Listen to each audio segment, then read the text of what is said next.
Good evening and welcome to the October 6, 2016 work session business meeting of the Putnam Valley School District Board of Education. May you please join me in standing and raising the flag.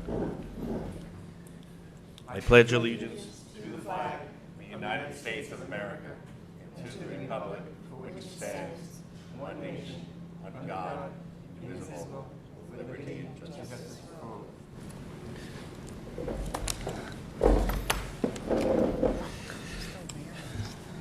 We have a short agenda this evening, so we will get started on this. We have just two presentations.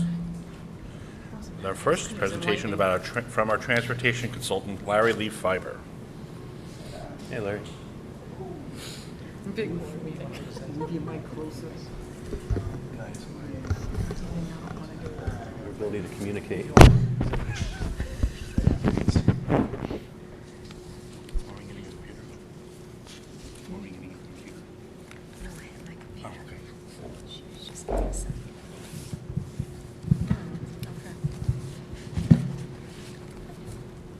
Hello, guys. Thanks for inviting me back. Can you see it? It's kind of whitewash up there, but... We'll get the lights turned off in a second. Here she is. Oh, okay, cool. The lady with the key. Keeper of the lights.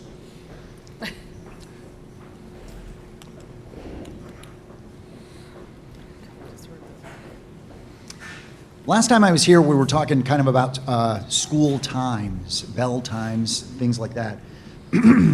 I was challenged with a different undertaking this time around, and it was much more focused on the potential of, go back, page up. Just use the arrows. 2 minutes ago. Arrows. 7:05. Yay, thanks. That's cool. 7:04. 7:04.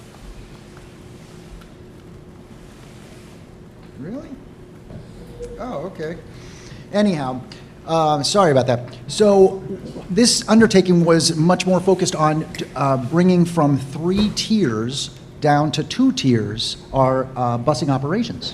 And so that was a significantly cool challenge because there were multiple ways that it was wished that this be explored. For example, we could just combine the middle school and the high school together, and that would be 1 tier, and take all of those kids together to the high school and middle school, which is here, and then we'd take on a separate tier all of the elementary kids.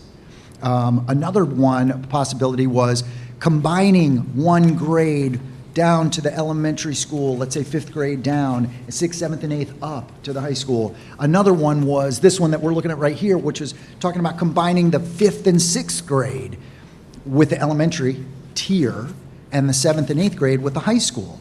And so that was the first one that I looked at. And the reason that that one was appealing to me was because it almost splits the kids evenly, you know? It gives half of the grades to the higher tier and half of the grades to the lower one.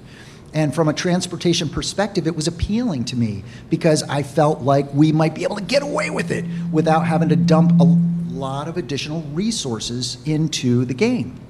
And indeed, that's kind of what I found. So right here, this just shows us, this is the Roaring Brook area.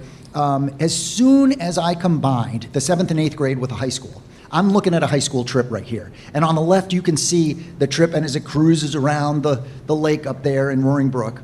And what you can't really tell by looking at that mesh is that there's a heck of a lot more kids, which makes sense, right? We're adding 2 more grades to the load.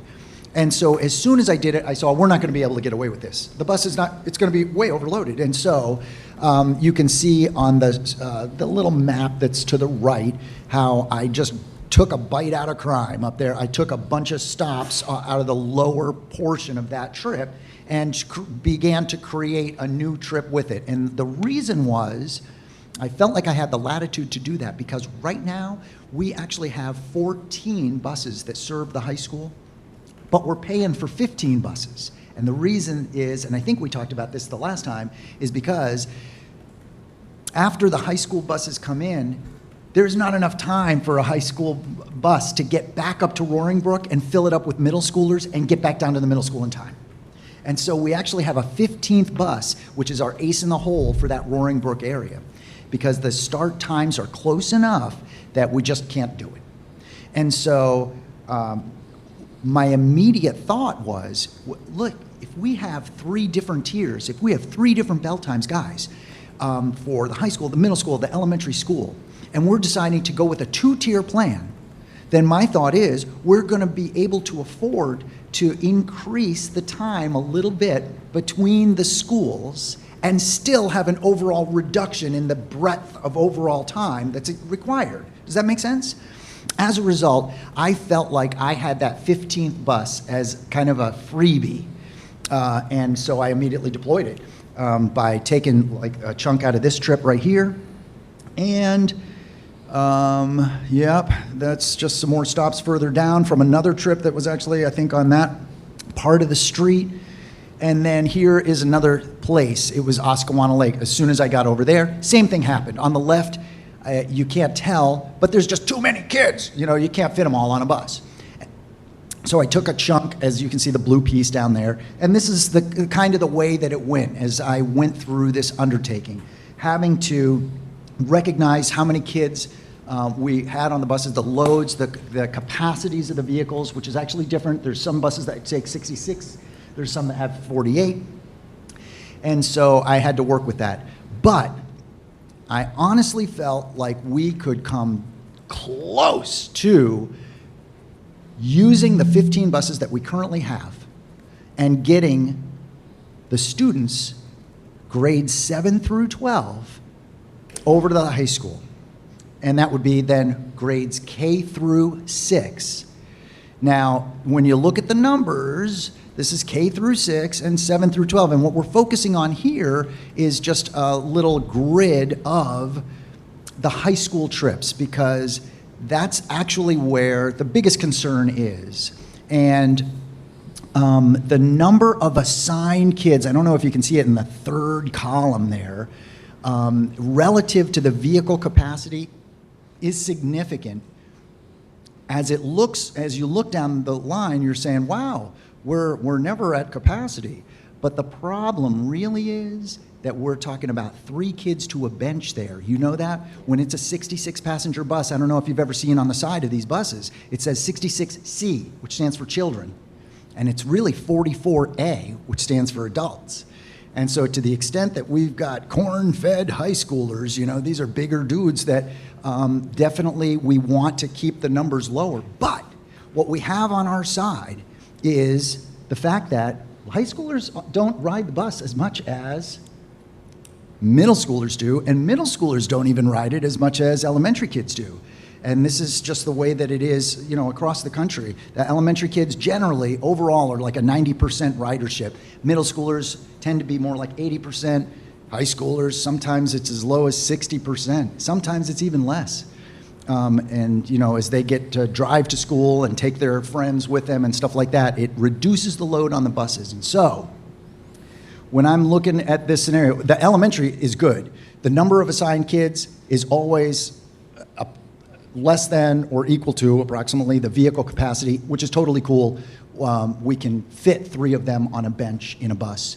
And even those that are full, it's not the torturous experience that you might imagine, because as soon as the bus leaves the school, for example, in the afternoon, well, it doesn't go too far before it's at its first stop and it's starting to drop off kids, and it's thinning the herd, and guess what? It's 2 to a seat before you know it. And so it's really not like, oh, wow, the bus is so full, it's going to be that way all day. No, it's not like that.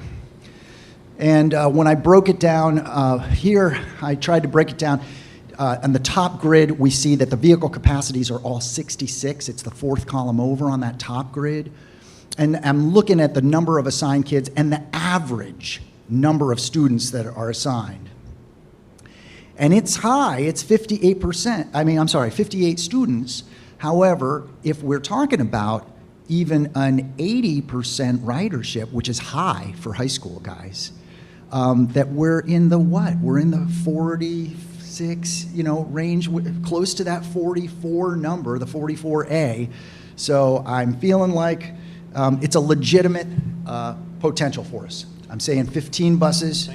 Yes, please. When we're talking about percentages nationally, do you have any data on percentage of ridership for us personally here? I did get some data, and I used that also as I was trying to make these numbers. I know that this scenario where I'm using 15 vehicles, I'm pushing the limits of it here. And so if there's any of these scenarios, and I go through the others more quickly, this one could be one where we might consider adding one bus. But also what I noticed is that the enrollment data seems like it's indicating, yeah, it is. It really is. And so there's 160 12th graders, for example. Yep. And when those guys go out, guess what? With this scenario, it would be the current 6th grade class that would be moving up to 7th grade. And there's not 160 6th graders, guys. Yes. And so this would get, with each passing year, potentially just a little bit better than it even is there, okay? All right. But I definitely have to tell you that logistics are not a no-brainer. If we're going to do something like this, some serious decisions have to be made, guys. First of all, I just showed this trip because it happens to be one that was interesting to me. It's an elementary trip, but look how it starts up near the elementary school and ends near the middle school, and guess what? It would have to go to both schools. So we have the logistical element of that now those runs would have to go to 2 different schools instead of just one. But that brings with it a whole nother issue, and that is that we are then going to have potentially a student management issue at the schools, right? Because that means that they can't just dismiss at the same time because the same bus can't be at 2 places at once to take the kids. So we do have to consider the implications of that.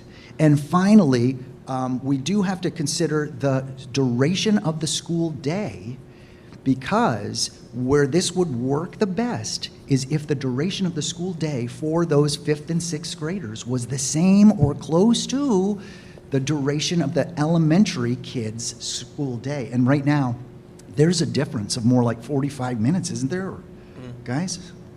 So it's just something that I would urge you to consider, because otherwise, this plan would not work with that many buses. You would have to deploy more vehicles so that they could serve that 5th and 6th grade contingent who would have a different duration school day, okay? So I want to make that clear. But there's 48 passenger buses and 66 passenger buses, and there are some places in the district that are served differently. And I would urge us also to try to be open-minded about having students walked more to consolidated bus stops.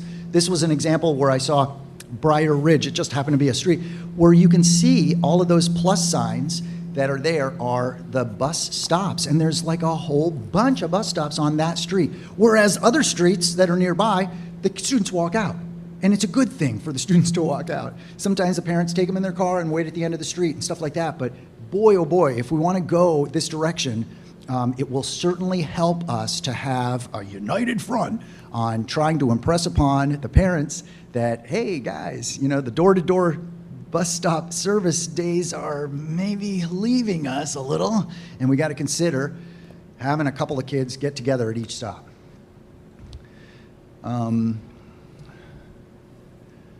Okay, a second scenario was moving just the 5th grade down to the elementary school and the 6th, 7th, and 8th grade up to the high school. And so this scenario is what I'm showing you with the current 15 buses before adding buses. And what I'm really just trying to show, as you look down the list, you'll see that the rider or the number of assigned students is high. I mean, when we're talking about 66 students on a 66 passenger bus, I think that's too high for the big kids. So let's see. Oh, and the elementary's fine though. The elementary's A-okay. But what I ended up doing is making totally sure that we'd absolutely be able to do this. And I ended up using current data, guys, not rolling it over to the next years where things will get thinner. But if today we needed to do this K-5 and 6 through 12 scenario, I would envision that we would need 4 additional buses, and those are at the bottom of the top grid. I don't know if you can see, it's H16, 17, 18, and 19. Guys, I'm talking about 66 passenger buses. If we got 4 more of them right now, I think that we could move both the 6th, 7th, and 8th grade up to the high school, right, and have them as one chunk. And that's why we need more buses, by the way. It's because of that big chunk of kids. And then we have a couple of 48 passenger buses at the bottom. And you can see the average ridership, 53 up at the top. Definitely doable, guys, on a 66 passenger bus. Average of 44 at the bottom. Definitely also doable. Even at a 90% ridership, we're going to be able to get away with this.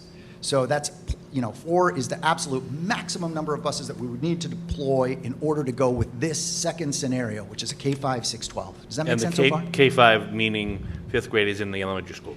Yeah, please. Could we actually move the 5th grade to physically the elementary school? Because that's what I want to do from a transportation perspective. I don't want to have to go to 2 schools because it's too much, you just do that. All right, cool. Yeah. So, finally, there was another scenario, guys, and it was the high school and the middle school combined. I did it here. I'm showing it here with the numbers with just the 4 additional buses.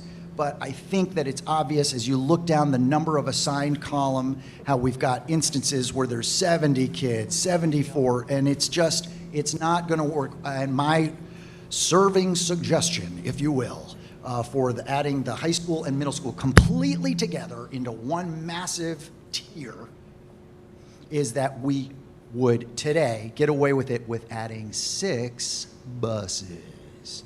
And that's a lot, I know. But that's adding a lot of students, to the current high school tier. And that's why it would take so many. So, but then as I roll things over to 18, 19, I can start to see the numbers start to drop, definitely. And so I feel like it's the number of buses that I'm saying that you'd have to add for these various scenarios is going to shrink, I hope, over time if the numbers of the enrollment numbers are true. And so, but elementary school is always cool, no matter how you look at it. Under these scenarios, we got plenty of room. And so that's what happened. So Larry, on the previous slide, the one before that one, yeah, are these actually routed? These are new routes that have been created to come up with these numbers? Yes. Using our real data? Oh, absolutely, yeah. I actually, the maps, like I showed on a previous meeting, where we actually have the maps in all of the routes, and it looks very much like this.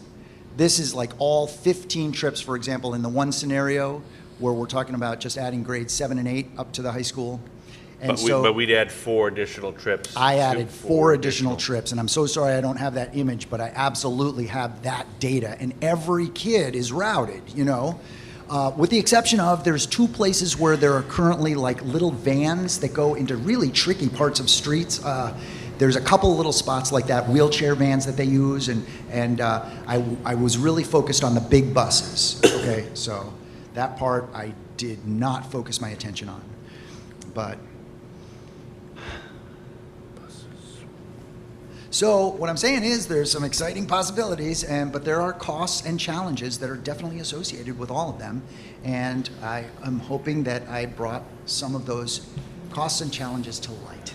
Could we just go back for a minute and look at the K through 5 at the elementary school and 6 through? Okay, so K5 is coming up. Right here. Right. All right, so elementary's good on that. That was one key point. And then here was the high school stuff. That adds how many buses? That would add 4 buses, but adds that's 4 an buses absolute in the max. present day. Yeah, right, present day data. That's exactly right. And then, in theory, if the data, if the enrollment numbers hold true and we don't add kids, we're going to reduce how many in the high school, middle school campus in the next four years or so? I didn't roll it forward that many Would we get years. close to back down to the existing bus numbers we have now? No, No, I we're don't. still going to add 2 or 3. Yeah, okay. yes. I just want to. But I think it would just be a year or two before we'd be down to 3 additional Right. instead of 4. And probably, well, the potential would be maybe we could get down to just 2 additional buses in another couple years. And But that's just- we had moved the 5th grade before they used to be over. So that's why I was laughing at that, because that was a big hullabaloo in town. It was not easy to get done. So moving them back there. Do we have the capacity at the Well, this is what we saw at the elementary today. school to do that? Okay, what we looked at today, Margaret had done a broad stroke view taking. Microphone, she can't I'm hear. sorry. Margaret had put together just a broad stroke view for the committee, and it would be very difficult to do, because we've added some programs based on changes in special education, changes in ELL. We have more AIS required. So, We need approximately It would- 5 more classrooms, right? yes. Then we don't. And other no, things. it'd be more than. And it other would be things, more other, than that. It yeah, would be- special stuff. There are 6 fifth grades, really, with the numbers that we have now. It would go down to 5, but not next year. Next year, the 4th grade is large. And you have these other rooms. So when we looked at it, you would have to really take away a lot of the things that It was we not a had. pretty picture when It she was not showed. good. It would And she change did the it complexion objectively.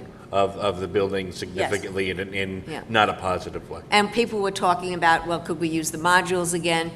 And the modules would have to be completely changed. Right now they're used for storage, they're completely filled with files and with furniture, and you'd have to restore them again, so there'd be monies associated with that, if you were even, thinking along those lines. So, but that, I mean, so it sounds like we're close to at capacity if we want to keep our programs the way they are at the elementary school. So we'd also be in trouble if we see a spike in enrollment, right? Well, we could do some consolidation. She showed very clearly that there could be some consolidation, but not sufficient. For 6 classrooms, Yeah, or 5 for classrooms. the additional full classrooms. So, if there was one class that you had to add in each grade or something like that, or an A grade. it could And I work. think some of the differences from when we originally had the 5th grade over to now is a lot of the square footage has changed in the mandates for students with disabilities. Yes. Yeah. We have an increase in our ELL population, which we need separate rooms for. We have additional OTPT speech rooms that we need. So those changes over the years have really The new requirements. impacted the space use. So, I mean, based on that, I would be Well- fine with throwing that idea out for now, so we don't even have to think about it, and maybe then considering some of the other impacts of the splitting of the 2 stops. Staggered. The stop at the elementary school and the middle, to split them up in a different way, and how that will impact the programs and the start times. So and- what's and happening everything. now, the way the structure of the committee is, we have subcommittees. Each of the subcommittees is working on a different option and will come with, in a month, because they're doing their work outside now that they have the data, they're going to come up with their pros and cons for Right. these different options. And you'll see clearly, for example, what happens with the 5th grade. It will be laid out in the subcommittee's plan. So Well, I guess I just like to if something is completely unworkable, I would hate to have people waste their time studying it, that's all. I mean, if it's completely unworkable to move the 5th grade back to the elementary school, why have good brains working on that issue, right? Why not let them Okay. help with another one? they could That's help all. with the other one. Right, no, Well, I'm sorry. it's just the you know. way we designed it. Right. So that that people saw that we fully examined something. If that's the purpose of the committee, it was to fully examine it and to show exactly, rather than broad strokes, you know, what is it that we lose, what is it that we gain? And that gives, I think, the whole spectrum if we're going to study this subject, so that we can take some things off the table, and so that we can make it, but, you know, Okay. I think Travis had his hand up, he'd like to say something. We actually have 3 committees working on the 3 different scenarios. Nobody can see you or hear you. Come on. You're dressed up nice. Yeah. I see you on TV. Look at you, you're buttoning your button already, look at that.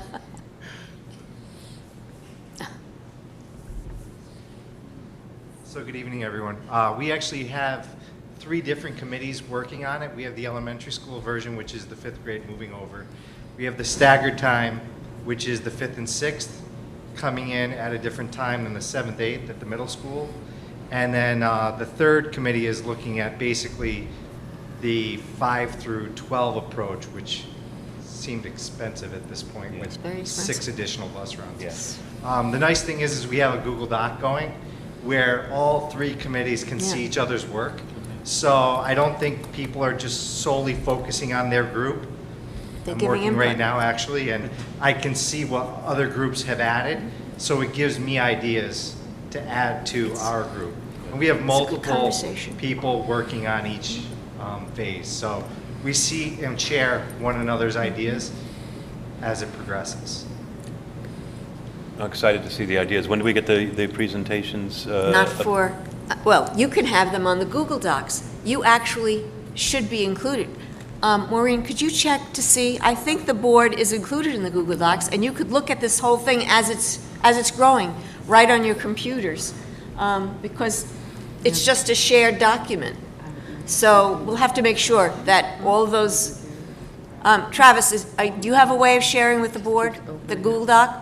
Could you just make sure that all the, I thought I had done that, but maybe I haven't. So if you could, that would be great. That way you can actually watch this Okay. as it grows, and you get, what's important is we were given a charge by the board to examine something.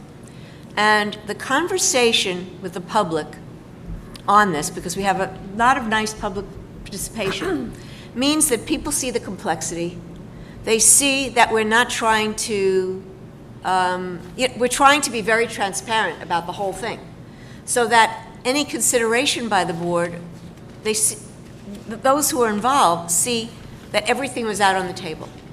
Because there's a passionate view of many, parents, and they would like to see the high school go later. This is something that is a concern. We know it's backed by the research.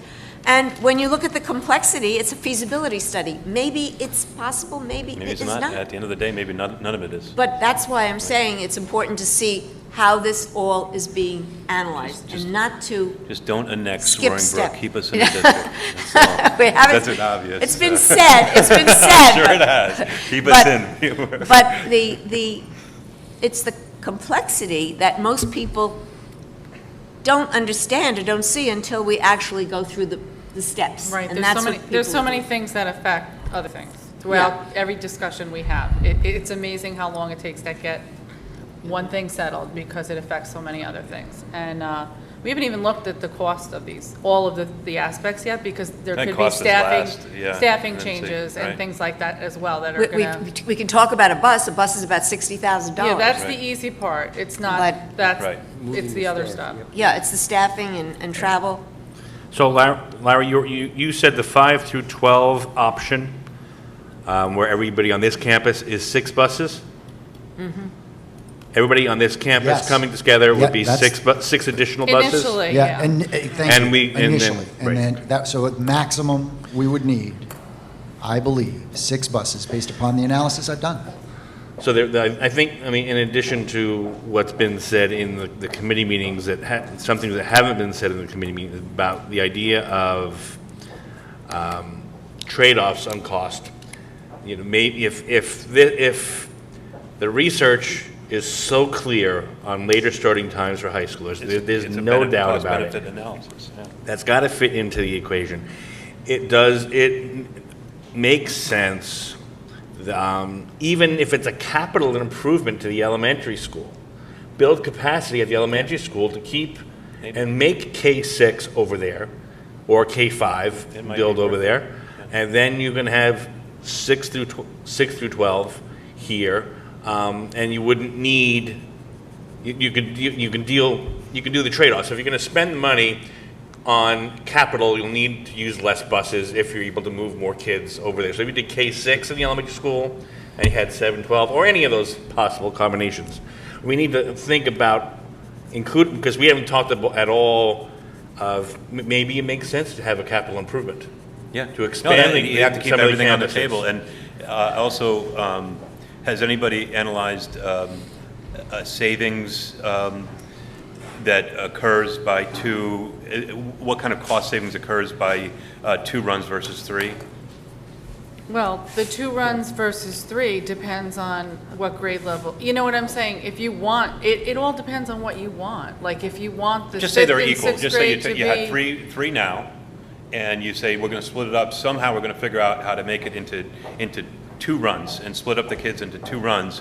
Is there a savings based on the fact that we're only making 2 runs that offset some of the increase in Oh, bus? to offset some of the increases, you mean fuel-wise and things like that? Fuel versus the number of And I'm buses. sure There right. are, but I I'm sure don't, time there for are, bus but I don't drivers, think right? enough to cover the cost of the 6 buses. No, but there's got to be some. But there is, there's yes. some Well, mitigating. that isn't determined yet. And then the yeah. question of, maybe they're 2 different transportation contracts. Maybe one contract is an elementary school contract and one is this campus Oh, that's contract. interesting. And they're 2 completely different contracts, and maybe the buses cost differently in different ways. I mean, I don't know. That's a matter of working with Montauk to find out, is there something other than our standard, okay, we had another bus of $60,000? Right. You know, I don't know. Do they want that additional business somehow, and it's not a full bump up? I don't know. If Yeah. those things have yet not been discussed. But I think there's possible, outside of saying, no, this is going to be too hard because this does this, we need to continue to push that I don't think Yeah, so that, maybe you know. instead of throwing that out, I mean, throwing that out the window and not have them look at it, well, let's look at it, because why I went to that one first, it seems to me, It's not a possible thing. well, it seems to me that in a perfect world would be the best scenario, right? Is to just have this campus delivered by one set of buses and the elementary school delivered by another. It seems like the most easiest way. You don't have kids getting on and off 2 different schools. It just seems to me to be the simplest approach, and it's just a matter of Right. can we make it work? So if we were willing to even think about spending $250,000 a year in additional buses, maybe it makes sense to spend $2 million on an expansion of the elementary school campus and then Yeah. not have to worry about expense anymore. Right. I mean, those are the things that I think, I'm not throwing that number around lightly, but you know what I'm saying. If we're going to spend, if we're already thinking of committing that money in any way, maybe looking long-term instead of short-term, because we'll pay more with buses over 10 years than we would over, something along the But lines of then will we have expansion. excess capacity at our middle school as far as the use of the facility, and is that, if you're taking from here to there, and if you have declining enrollment and you take a grade away and you have a declining enrollment, is it kind of silly to have an And underutilized those are the things we need to figure out. Or middle maybe school, the elementary so. school comes over to the middle school and they switch. What does, I mean, but all those things, there's so many different variables that could probably fit somehow. It's just a matter of making sure that we don't say no to any of it until we kind of get to it. well, that's It's a the- fun it's- project, gotta tell you. It's a lot of, I think this will require, again, some additional assistance to even figure this out, because you're talking now capital, you're talking about an architect taking a look at what the possibilities are, what the capacity is, and so on. I think 5th grade, looking at capital, I would not recommend the modules, in that No, we they're do not something, really. we do something real. This would have to be a solid, real, Yeah, something real, more real than that, because those are Yeah. supposed to be only temporary buildings. yeah. But those are all possibilities, and if you want to look at those, you would want to bring someone in to help us do it, because we can't do that just like that. So Right. we would want to get some estimates on what that And Essentially, if we're only saving 15 minutes, I don't want to do Well, $2 million yeah, I for was 15 just gonna- minutes. Exactly. If that's it, you know, come Exactly. on, we gotta, Yeah. the benefit And of that. that's our Yeah. issue. Yeah, what do Right. you, what is the time period that you're gaining through all of this? Yeah, if and we what's gain your an hour, best, you okay, know, But you I know. don't think we can gain an hour, can we? An hour we couldn't gain, could we? If we had the fifth grade over at the elementary school? You're talking about having the high schoolers come in a full hour later, is that what you Than mean? they do When you're now, talking about yeah. gaining an hour? Coming in at around 8 o'clock instead of 7:10. Yeah, it's not really a feasible thing unless. You had two separate companies. You got two It- separate companies, then you can do anything. Okay, number one, that's true. Right. But the other thing too is, if ever the day comes when the elementary's school day, the length of its school day can become longer and more similar to the length of the high school and middle school day, if ever that does happen, then yes.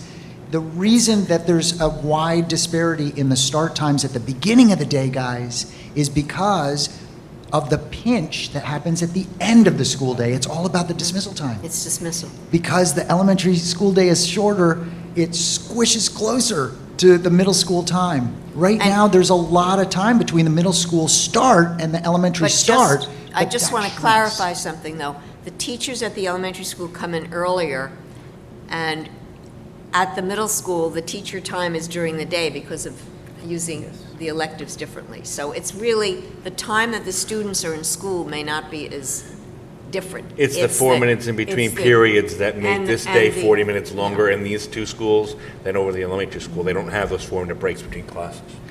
And so, Plus the time for the team time. And When it's $60,000 a bus, that's a bus that we're able to utilize between whatever, 6 o'clock in the morning and pretty much. for that time.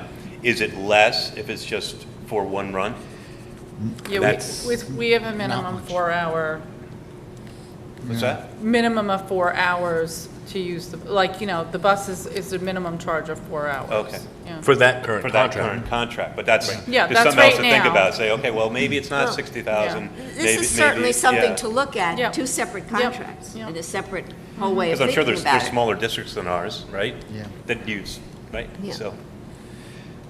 Anyway. generally speaking, in transportation land out there, you know, once you've used a bus for 2 tiers, let's say, the bus company can't do anything with it. You know, schools are all started. Right. And then they're all going to be ending. So it's not like there's this big extra price that you'd have to pay for 6 hours over 4 hours. Right, you're still It's reserving really their just the bus. hourly rate of the driver. Yeah. So it's not that big as you would think, you know.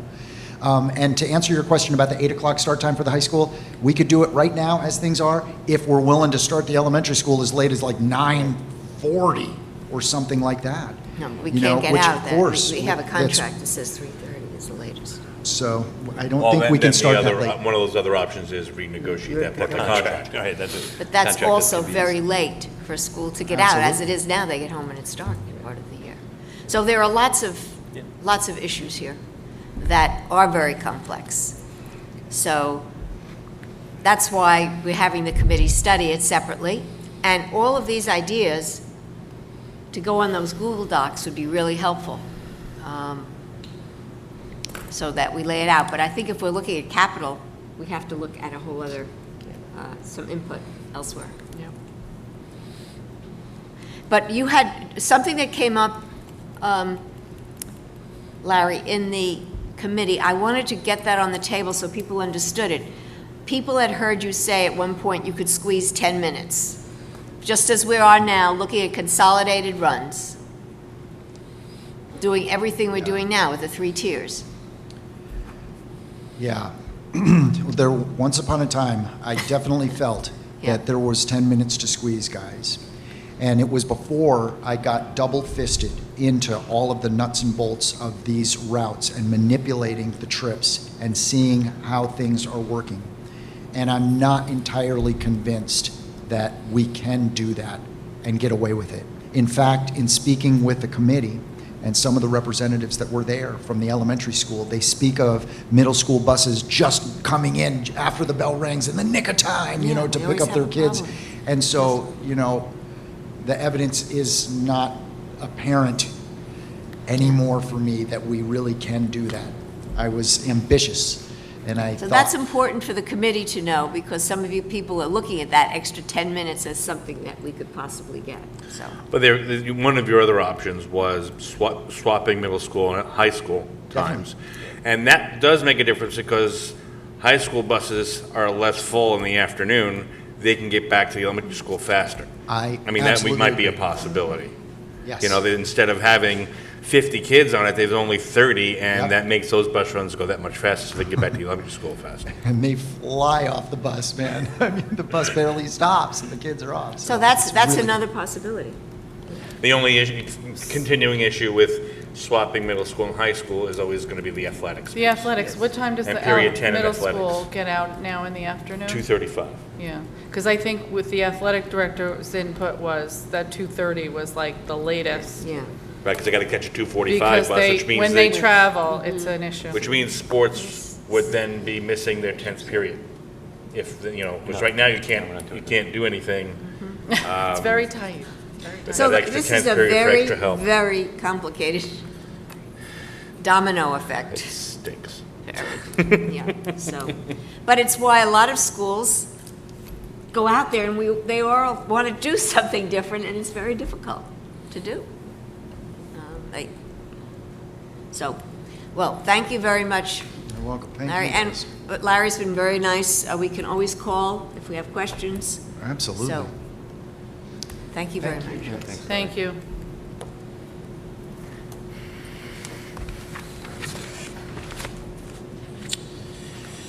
Secondly, we've got a revision to the policy that we approved, I guess, last meeting. Yes, it was looked over once again. It's kind of complicated for the teacher assistant, but what you're seeing are just primarily details, proofing, and that type of thing that we did once, but now we needed to do it again. And basically, this mirrors, the benefits for the teacher assistant mirror the CSEA benefits. And some of the language needed to be tweaked, like prorated when you have, Well, who stuck months in there for 10 months? it was of, months rather than 10. Just take off the So that's the kind of thing we're talking about. These Because are- we didn't have a second reading and we approved, Right. right, so we had. Gotcha. So, the good news is that we have some teacher aides who will be qualified, and so we're pleased about that, and they've applied for the positions, but we want to make sure this is correct. Okay? So we're just making a change, we don't have to do double No. readings again? No. Okay. No. Anybody have any questions on that? Nope. Okay, we're going to reports, and we had no student representatives, but we do have people who will be here for the rest of the meeting if they don't speak for 15 seconds or faster from the PTA, PTSA.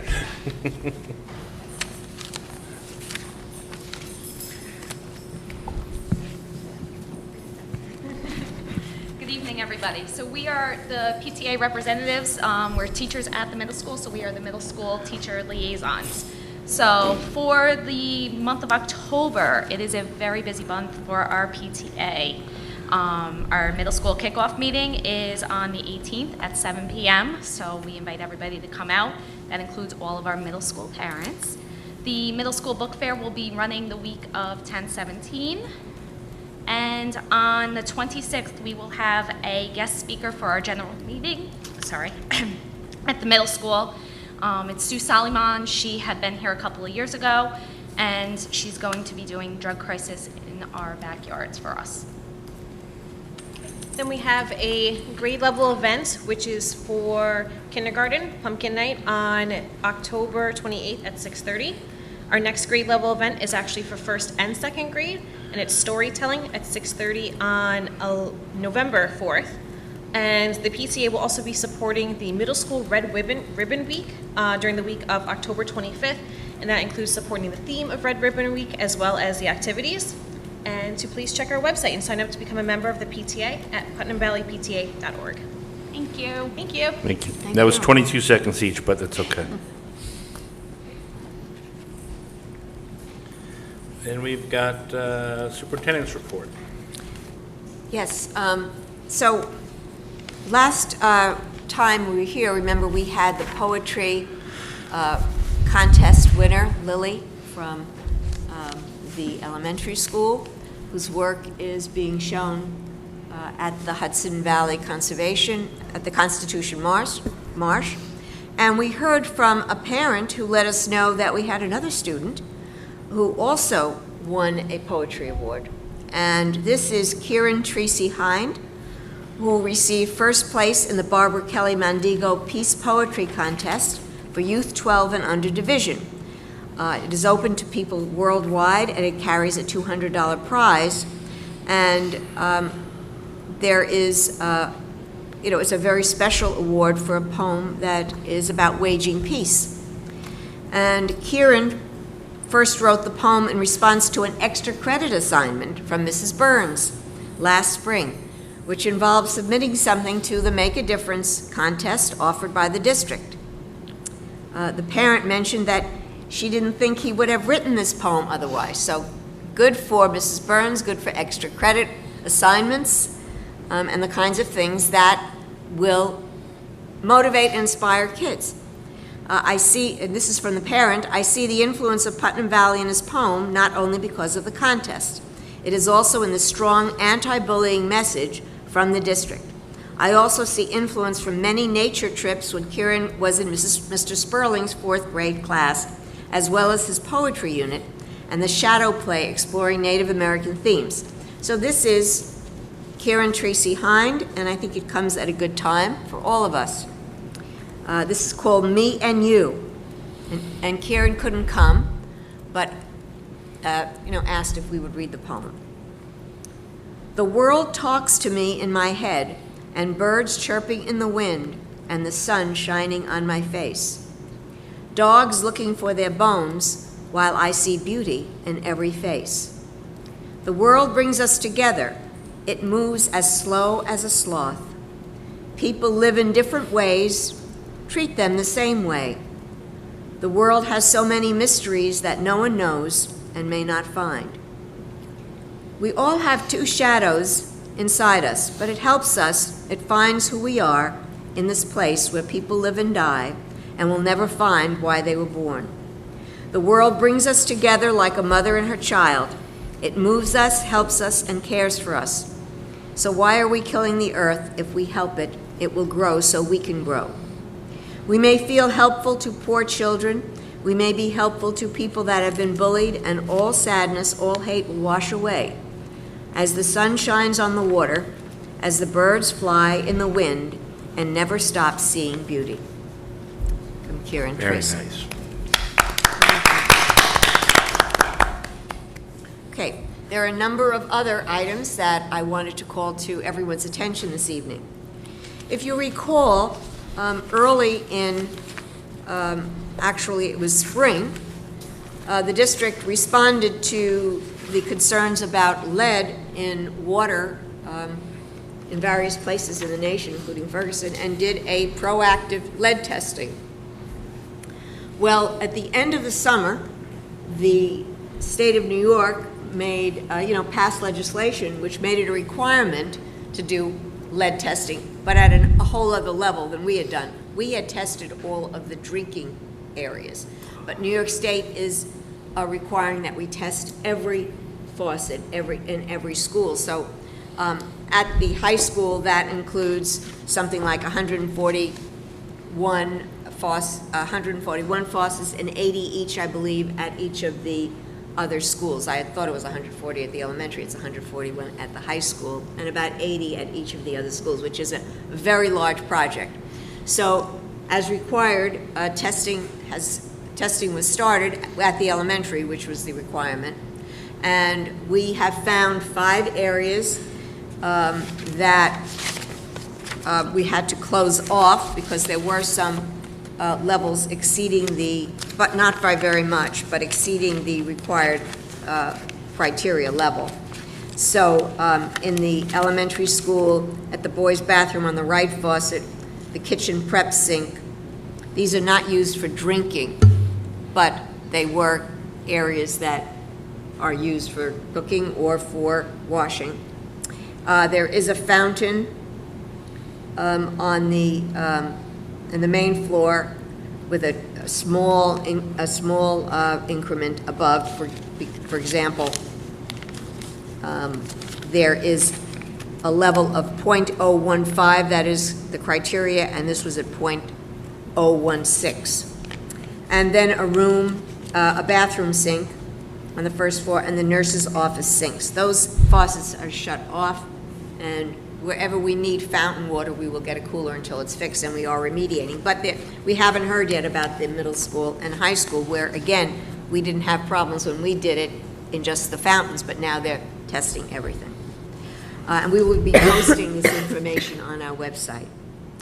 I wanted to mention a project that we're looking at for our school district called Anonymous Alerts. And I want to show you just a couple of slides.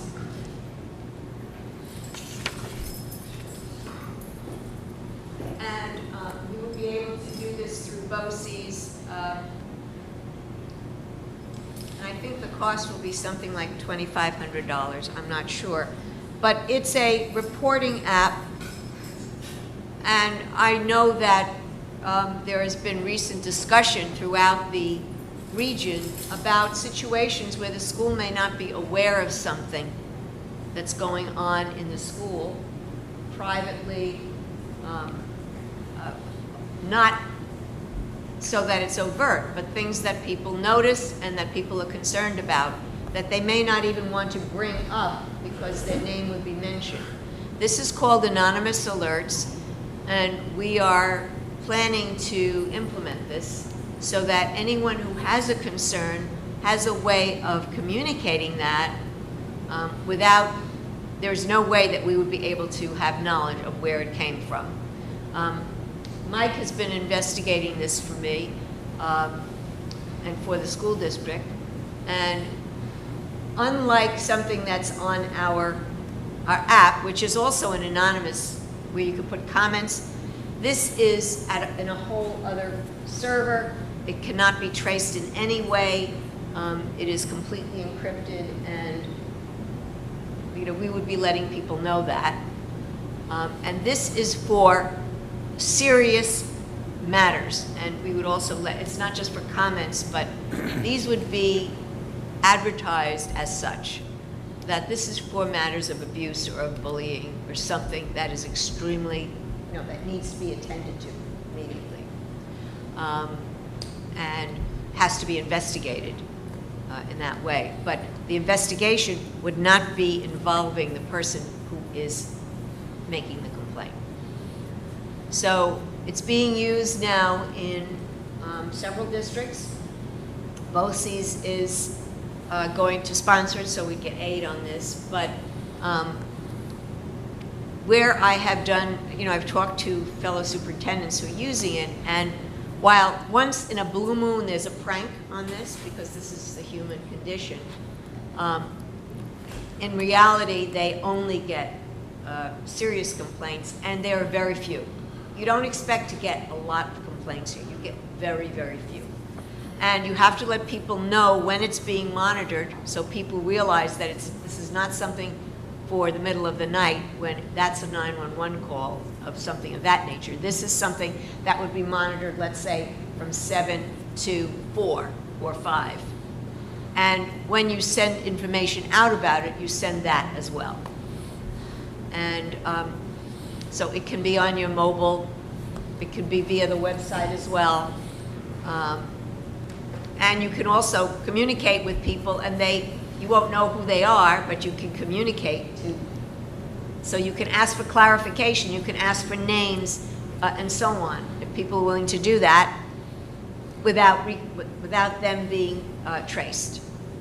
And you could also attach pictures or video, and so it could be something that someone has seen. And you would assign the person to whom this would go. We're talking about principals or assistant principals and the superintendent and assistant superintendent. It may just be the assistant superintendent and the superintendent, in fact, because there are very few that you get. But we want to make sure that we always have two people, at least. You might want to add the, either guidance, not necessarily guidance counselors, but maybe the social workers in each of the buildings. Just a thought. The only thing there is we felt that we needed, if they're in the teacher contract, we were concerned about any contractual issues of something of this liability. Because there's, that the administrators would have that. So we looked at that. Okay. And in some schools they do. In North Salem, they have the counselors and so on. But when we talked to some of our folks, they were a little concerned about it because the level, the nature of what you're expecting here. I guess I would want to know how it, I guess a lot of its success would have to do with its, how it's implemented and how it's introduced to the kids. Yes, it has to be marketed, and actually the company gives you a number of ways that you send out materials about it. That's why I'm talking about it tonight, just to start people thinking about it. So Yes, it has to be. this is our version of see something, say something. Yes. Yes. That's exactly it. And you don't want people to think of it lightly or you have to let people know that these are urgent matters. But I mean, you wouldn't want people to be thinking about, oh, wasn't there that app when they see something? You'd want all the kids who have Androids or iPhones to make sure that they put the app on their phone somehow, so it's there. Exactly. So that, rather than trying to download. Yeah, so that's why it has to be, you have to get it out to the kids and so on. Yeah, and they give you, we saw that they gave you a lot of materials to use. And, it's a safe process.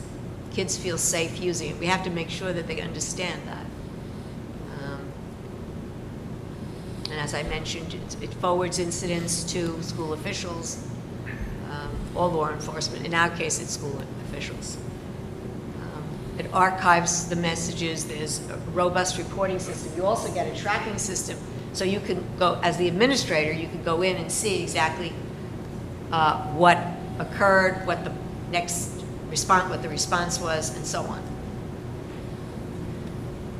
So this is something that we are looking at for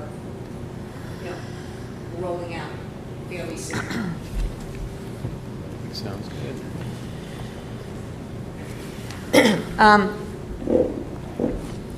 We wanted to have Mariana Silva here, but she has a dance class on Thursday evening, so we couldn't have her here. But I noticed an article about her in the Putnam Examiner, I think it was, on her garden work at Garrison. She's very involved in greenery, and her science research project deals with that as well. If you watch Inside Putnam Valley, which we're the latest one that we've been working on, it will come out probably at the end of next week. We're still putting some clips in. There's a nice interview of Mariana Silva and talking about her, her work. And we wanted to honor her for her merits. She's a merit semifinalist, and this is a very big deal for our school district. I wanted to make note that our violence and disruptive incident reports are posted on our website, and that our new report hasn't come out yet, but most of the reports are fairly similar. We don't see, and this is a state report that every district has to file, and we wanted to make sure the link was on the website. Most of our reports are for disruptive incidents, which would be nonviolent incidents, but they do lead to in-school suspension or something of that nature. We do not have the kinds of persistent violent incidents that some places have to deal with. We don't have weapons issues. We haven't, and that type of thing. But it is available. I wanted to make sure the public knew that, as it is required for us to make sure that the public is aware. We did send something out today that let people know about that we understand that there's a concern about clown memes, if you will, in Facebook. And we sent something out because we wanted just to make sure that people realize that there is it's a matter of scare. Kids are scared if we talk to them in a certain way about what we see in Facebook, and we would like to encourage people not to spread these things that can cause panic and fear. And it's something that we have to remember, because we have heard about some concerns regarding this. So we did send something out today. I mean, even Lakeland just put something on their Facebook page today that any rumors of there being any clown menacing on our campuses is a lie. Mm-hmm. So, I mean, Clown menacing. Well, this is what's happening. I know, There's I heard this. about it. It's something new, but what we're concerned about are kids being scared, and how we have to reassure our kids. We also sent something out about registering to vote, and this is something that our social studies department works on, and also it's something that I discussed in an email to the community. I wanted to let people know about the mindfulness training that Diana Morgan has worked to achieve for our school. She's our occupational therapist, and we received a grant from the foundation, the Education Foundation. We have about 60 staff members and some community members taking the program at the elementary school. And there was a lot of interest in mindfulness as a way to help students focus in school and to feel more relaxed about the educational process. And I wanted to give the board an opportunity to talk a little bit about our energy performance contract project that we've had some presentations on the project. I wanted to let people know, first of all, that this is not something that is happening immediately.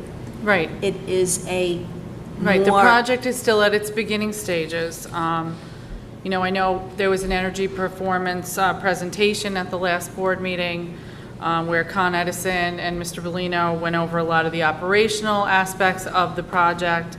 As far as the cost goes, the energy audit is still being prepared. And so I would imagine that, the bottom line is, what are the savings going to be versus the cost? And, they've not really been presented to the district by more than a very rough or broad estimate at this point. So in no way is the project accelerated at this point, past what they're up to. They're just doing testing, and we're just figuring out what those things are and how cost effective they will be. The findings in the audit, they'll be also confirmed by our fiscal advisor group. SED goes through them with a fine-tooth comb. And that's where- I'm just trying to be reassuring as far as the cost and the savings go in my role in the project. And it's to fully examine, and the state fully examines and approves that project based on the cost Right. and the savings. And the state process, once it's submitted to the state, can take a year. It can take 6 months, it can take a year. It depends on how many people they have looking at these projects. Right. The issue we have, and that Con Ed was concerned about, and that Mr. Bellino brought to us, was that one of the prerequisites for having the solar unit at the elementary was to come to some kind of consideration about the trees around the elementary school. And what the board determined was that we should be contacting Cornell, which we did, Cornell Extension, and we had an extensive walk, and perhaps, Mr. Farrar, you could talk a little bit about that walk with the extension and what you learned. When, I forgot what her name was, but actually, I have it right here, Jennifer Stenkel, she was actually, I think, much like you, she was hesitant up front. Then she actually walked the property and walked, it's a significant amount of area. She walked out thinking, okay, it's this one spot, but it's a much larger area that was flagged off. And then as she saw it, she was saying, there were many positive things that she saw coming out of the idea of cutting back some of the larger trees to allow further additional solar to be added to the tops of the elementary school buildings. And mostly because, just saying, in the state, one of the things, in New York State, there is a very limited supply, essentially teenage trees that will be the next generation of trees. And such a project as what we would be doing would be to get some of the older growth and some of these trees that are dangerously close to the building, Yes, and some of the trees that are close to their end of life, essentially, to replace many of those trees with younger trees that are short growth trees that are under I don't remember what they're called, undercover trees. Understory trees that would be the next generation, but would not be trees that would grow to be block the 60 light. feet tall. Yeah, right. And, she took soil samples and all that, and she seemed to think it seemed to be a decent plan, at least as far as that was concerned. There were no red flags other than making sure that we have to build in consideration for maintenance of the new growth. Because if you just put in trees and you don't protect them, the deer will eat them, and then they won't grow. So there would be steps that would need to be taken to kind of maintain that area, and offering, we need to have a landscape architect take a look at how we need to design it. They would give us that. I also sat in the meeting that was on Tuesday, I think it was, with the meeting group about the project itself, and with KG&D having some recommendations, or coming up with recommendations for landscape architects or designers for what it would be after the project, if the project was done this way, to again enable the maximum amount of solar that we could in that location. They did send to us, I think, a memo that suggested that the carbon offset of the solar that's added more than compensates for the carbon offset of the trees that we would be removing.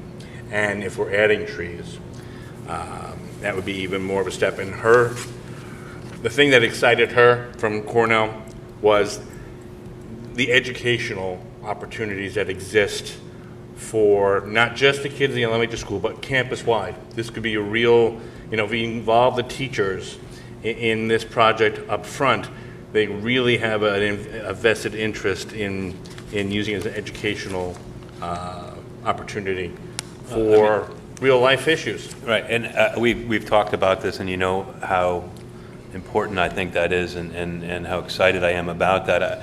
I would love to get some more concrete plan as to how, because I don't want to just, we all agree it's a good idea, but I don't want to see the process of putting the solar and cutting the trees and everything get ahead of our ability to integrate this into the curriculum somehow. I just don't.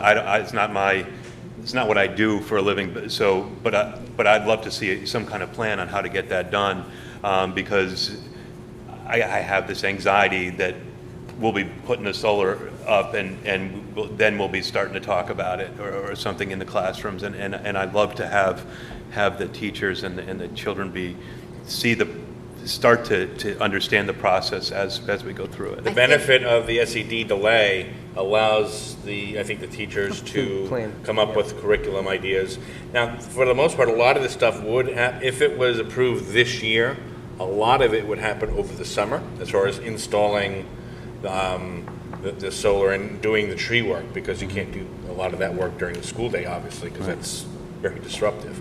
But somehow figure out, and not kids aren't chopping down 60-foot trees. No, but it can't No, I be just done. wanna- yeah. It can't be done until SED Right. approves it and The tells us. possibility of it starting this summer, I think there's a really slim chance, based on what I've heard from the fiscal advisors and from SED, and how far behind they are, and how long it takes them to accurately figure out whether, but, So you think we have 18 months to It's figure it possible that out? some parts of it could start, but I mean, you're talking probably 17, 18.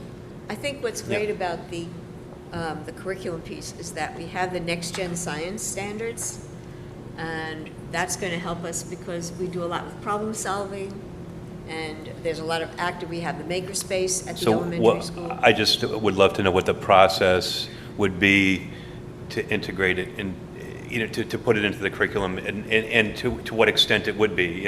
It's fine, and I'm not the one to make the decision. It would be like, the science team could get together and say, okay, how, and is that the process? The science team get together and heads of departments say, okay, well, we can, for third graders, we can do this, and for,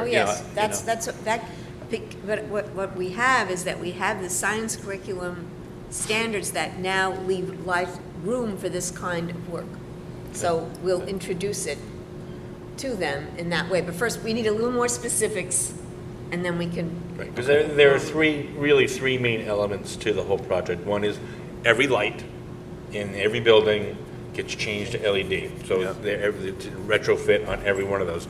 There's other stuff that nobody always sees, like changing fans on blowers to be more efficient. And then there's adding solar, and all the things that have to do with solar, and then the geothermal. Those are the three things that are involved. Is it just science, or is it economics aspect to it? Well, I'd imagine the high school math, there'd be math right? and economics for sure. Yeah. Or ethics. Environmental science. Environmental science, of course. Yeah. So It covers every topic but possibly English. What's that? It will cover every topic subject except English. Oh, no, Yeah. it'll cover English, Yeah. because if you Well, want they to gotta write write an English. environmental Right, statement. there you go. Yeah. You got That's the what I okay, write so an got it all. essay. How about phys ed? So maybe we add that to our district goals to incorporate the educational Yes, please. piece That's great. as Yeah. hardcore built into the Yeah. project. That's not just an add-on like, oh, we missed it, like Dave, you suggested. We don't want to miss it.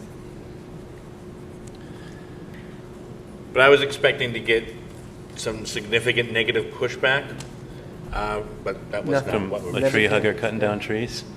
Can we cut these down now? No, they see it. It's Okay. good. But we would, things that are important is, we're talking about this now, we need to make sure, because I think Con Ed is looking for us essentially to offer them to go to contract once they have all the numbers and everything together, which does not have to do with the financing, but for them to continue, to proceed, I think that- getting everything to NICE, that it would be very soon that they're looking for, like within the next month. I think if there's a consensus on the board regarding the clearing, according to, I think maybe a resolution for the next board meeting, because it could include, and I think I would recommend that it include that we, working with Cornell Extension, that could be part of the resolution for an environmentally sound Yes. approach to the clearing. And that resolution allows us to give that plan, to have the plan to do the more extended solar roof Yes. idea. To And then- include that into To the include plan. that into the plan, right, got it. So Okay. that's what we need. But is a- again, the things have to be submitted to SED. Another financial aspect of the project, though, is looking into the building aid and the timing of that and the filing for that, and whether or not we can get more building aid through the energy performance contract, a vote on the energy performance contract, or not, and how that works with SED also. So I'm working on that now. But it takes, from what I understand, because of the period of time that it takes to get the approvals, there's plenty of time to get into all of that. And I think if Con Edison comes through with being able to submit it in December, we're still looking at 6 to 12 months before it gets its final approval. So we'll hope to have a resolution for the tree clearing with that condition associated with it, in order to have the full solar. I don't know that they'll be ready to provide us their proposal No. by the next meeting. No, but at least No. we'll have our We resolution can have that our gives them part. the prerequisite for Right. doing it. Yeah. Okay. Is that it? Ralph said he will be here at 8:35. Oh, just when we're out of executive session. We'll see him in the parking lot. So, we have new business. I'm sorry. Public may speak on any of the agenda items. I'll just make a quick comment on the first 7 motions. The first 7 motions happen to do with the retirement incentive. And from my point of view, it's something I'm always against. Because what I'm doing is giving money to get rid of teachers who have been teaching for a long time. So I have people who have been qualified, super people, and I'm getting rid of them. The savings to the district will come because I'll replace them with brand-new teachers. But it's always a difficult thing to vote for, that I'm offering money to someone who's qualified, been doing a good job for many, many years, saying goodbye. And it's always been difficult for me to vote on this one. But I will vote. Should we wait for Ralph to get here? No? Okay. So, that being said, we'll start with number 1. Be it resolved that the Board of Education approves and authorizes the superintendent of schools to sign a supplemental memorandum of agreement with the Putnam Valley Federation of Teachers regarding a retirement incentive program as presented to the Board of Education at this meeting. A copy of said agreement shall be incorporated by reference as document number 78/17 into the minutes of this meeting. Second, Questions and comments? what we'll be doing is offering an incentive to encourage it, and the union and the teachers will give us a sufficient number of people, and that's what's covered in the next motions. All in favor? Aye. Number 2. Resolved on recommendation of superintendent of schools to accept the resignation of Sharon Blatz from the Putnam Valley Central School District for the purpose of retirement, effective the close of business on June 30th, 2017, as per document 80/17, attached to the agenda and official minutes of this meeting. Second. Questions or comments? All in favor? Aye. Number 3. Resolve the recommendation of superintendent of schools to accept the resignation for the purpose of retirement of Judy Grogan from the Putnam Valley Central School District effective the close of business on June 30, 2017, as per document number 81/17, attached to the agenda and official minutes of this meeting. Second. All in favor? Aye. Number 4. Resolved on recommendation of the superintendent of schools to accept the resignation for purposes of retirement of Evelyn Reyes from the Putnam Valley Central School District effective the close of business June 30, 2017, as per document number 82/17, attached to the agenda and official minutes of this meeting. Second, All in favor? aye. Number 5. Resolved on recommendation of superintendent of schools to accept the resignation for the purpose of retirement of Bruce Brothers from the Putnam Valley Central School District effective the close of business on June 30th, 2017, as per document 84/17, attached to the agenda and official minutes of this meeting. Second. All in favor? Aye. Number 6. Resolve on recommendation of superintendent of schools to accept resignation for purpose of retirement, Karen Brothers, Putnam Valley Central School District, effective to the close of business on June 30, 2017, as per document number 85/17, attached to the agenda and official minutes of this meeting. Second. All in favor? Aye. Number 7. Resolved on recommendation of the superintendent of schools to accept the resignation for purposes of retirement of Linda Cefaloni from the Putnam Valley Central School District, effective the close of business June 30, 2017, as per document number 85/17, attached to the agenda and official minutes of this meeting. Second, All in favor? Aye. Number 8. resolved on recommendation of the superintendent of schools accept the resignation of Geraldine Park from the Putnam Valley Central School District effective October 28, 2016, as per document 89/17, attached to the agenda and official minutes of this meeting. Second. Questions or comments? This is not part of the retirement incentive. This is just a resignation. All in favor? Aye. Number 9.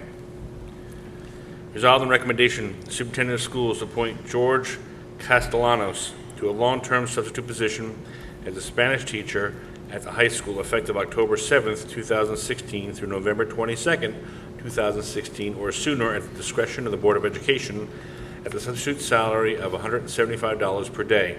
Dr. Castellanos holds Spanish 7 through 12 permanent certification. Second. Questions or comments?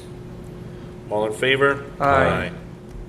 Number 10, Be it resolved, upon recommendation of the Superintendent of Schools, that the Board of Education hereby appoints Tricia Hanna, a full-time teacher, to an additional .1 special education teaching assignment at the high school, effective October 7, 2016, for the remainder of the 2016-17 school year, with compensation in accordance with the PVFT contract. Second. questions or comments? All in favor? Aye. Number 11, Be it resolved that the Board of Education hereby ratifies the Board President's execution of the signature page for the submission of the Independent Evaluator Hardship Waiver Application for its Section 3012-D AP-PR plan to the State Education Department for the 2016-17 school year. A copy of said application as per document 86/17 shall be incorporated by reference within the minutes of this meeting. second. Questions or comments? All in favor? Aye. Number 12, resolve the recommendation of the superintendent of schools to approve the first reading, waiving the second reading, making revisions to policy 9250, personnel non-represented employees, certified teaching assistants. Second. Questions or comments? Aye. All in favor? Aye. Aye. On to the consent agenda. Resolved to approve the consent agenda items 2 through 11 as presented to the board at this meeting. Second. Questions or comments? What we're approving advisors for all the middle school clubs and extra activities, approximately 27 clubs and activities. We're appointing a JV volleyball coach. We're approving a consulting agreement with HTA to provide special education services for our children with special needs. We're approving a teacher prep work for the college essay writing workshop from this past summer. We're approving 3 additional members to the high school start time committee, and we're removing 1 member. We're approving 9 proctors for the PSAT examination on October 15th. We're approving a contract with Carafin School to supply special ed services for 3 students. We're approving 4 Family Medical Leave Act requests, and we're approving 2 advisors for the Maker Club at the elementary school. All in favor? Aye. Public comment on any topic, Welcome, Ralph. any topic at all. Do you have any comment, Ralph? Well, anything? Then, resolve to convene an executive session for the matter that may lead to employment of a particular person, and one matter made exempt under federal law, the Family Educational Rights and Privacy Act. Second. Questions or comments? There will be no business handled after the executive session. All in favor? Aye. Aye. We'll be meeting right here in the teachers'